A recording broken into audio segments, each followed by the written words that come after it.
One more try with the YOLO bot, come on. Right, okay.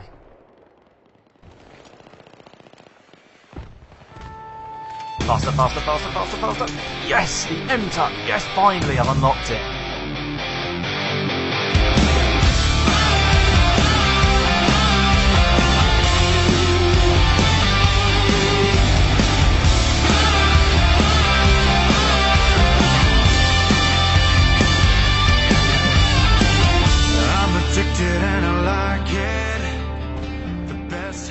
So some of you guys noticed in my last duel video with Man and Musketeer that I expressed I hadn't unlocked the MTAR. Well, that's now changed. Ended up grinding my way through about half an hour of TDM Noshar canals, and I finally got a kill on one of those pesky little snipers. And it felt good. I finally now got the MTAR, so a little bit of information about it. The MTAR rocks, it's really good at close range, got such a high rate of fire so the damage is just lethal. Stick a laser sight on there which can help you, and stick a suppressor as well. The high rate of fire means you can go around raping people in the butt. But anyway, on to more important things. Battlelog for Battlefield 4.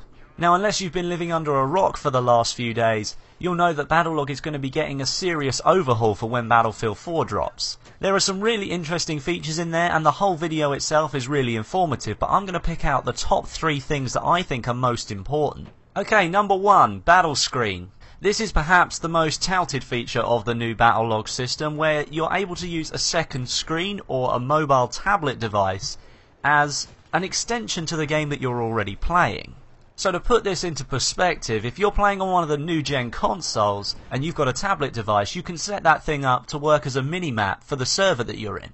This is also true for the PC, but also over there we can use a second monitor to have Battlelog up on the screen to work as a second monitor just for that mini-map. Now, I don't know about you guys, but I spend a lot of the time that I'm playing a Battlefield game looking at the mini-map, simply because it can give you so much information just in a short glance. So having that thing blown up on a second screen, made bigger, easier to see, is going to give you a huge advantage. But it's not just a visual thing either. You can give orders to your squad mates on that device, even on the second screen or the tablet, so you can actually use it as an interactive screen in order to give out orders to your squad mates. What the second screen is really going to do, it's just going to extend your vision of the battlefield. It'll give you a bird's eye view of what's going on your map. You'll be able to see all the friendly players across the map. You'll also be able to see enemy players that have been spotted by your friendly team, by the commander, where squad mates are going, what orders are being given. So really it's bringing it all back down into a tactical game base for a second screen. So I think this is a really cool feature. Feature number 2 is Geo Leaderboards. Now, I was reading an article on Reddit about this. It was a really interesting read because it seems like they put a lot of thought into it, but a little bit of background about these leaderboards first. These geo leaderboards allow you to see who's in the lead at any point in time in a specific location. You can have it centered around a city or a town. You can scale out and have it over a country. You can scale it out across the whole world. So you can see where you are in the leaderboards for any point in time in any location. And these leaderboards aren't just limited to overall general stats like KD and actual amount of points you've gained on the battlefield. This goes down to the roots like gun stats, so who's got the most kills with a specific weapon or vehicle. You can see leaderboards for that in locations as well. So it's really cool. So you could see who's the best guy with an M16A3 in London, England, and then who's the best guy with an M16A3 across the whole world. This is a really cool feature. However, there's a big issue of privacy that comes with this, and that's what the Reddit thing was about. On Reddit, a lot of the community voiced their opinion about the privacy options that are going to be available for these geo leaderboards, and I'm happy to say the Battlelog devs had an answer.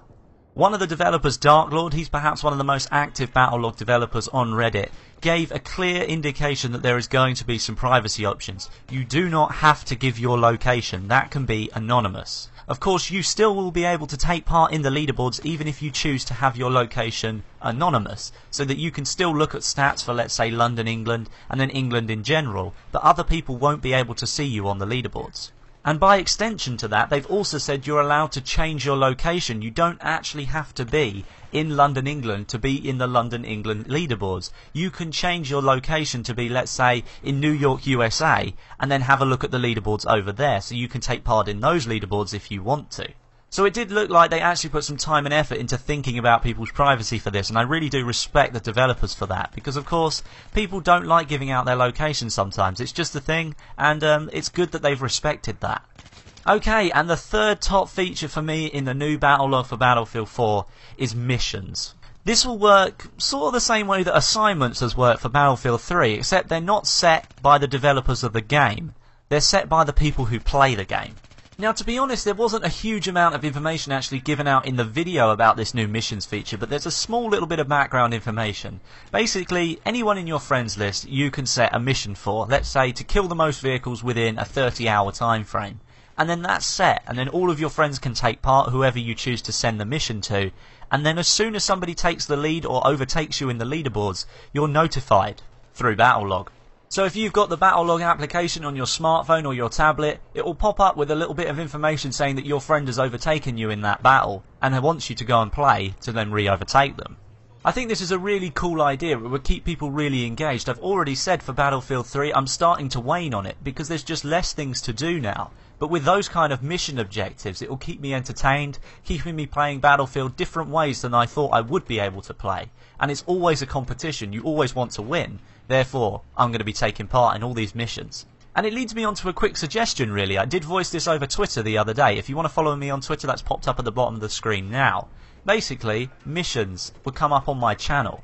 You guys could send in different mission objectives for me to try out in Battlefield 4, and I could put up a series of videos about trying to complete the missions, how hard I felt they were, how good I felt they were, and whether I'd like to do it again. Is that something you'd like to see on my channel for Battlefield 4? Let me know down in the comments. So that's my list of the top 3 things for Battlelog for Battlefield 4, for me at least. But I want to know what you guys are most excited for, so leave all your comments down below, and I'll try and read as many as I can. And just one final thing. I have another copy of Battlefield 3 Premium Edition for the PC to give away, and a copy of Crysis 3 for the PC to give away as well. So if you want to be in a chance with winning, make sure you hit the like button and you're subscribed to my channel, and I'll be picking a random winner in a week's time. But thanks for watching the video, guys. I hope you've enjoyed it. If you did, don't forget to hit the like button. As I say, comments are always appreciated. But for now, my name is Westy, and I'll catch you guys in the next video.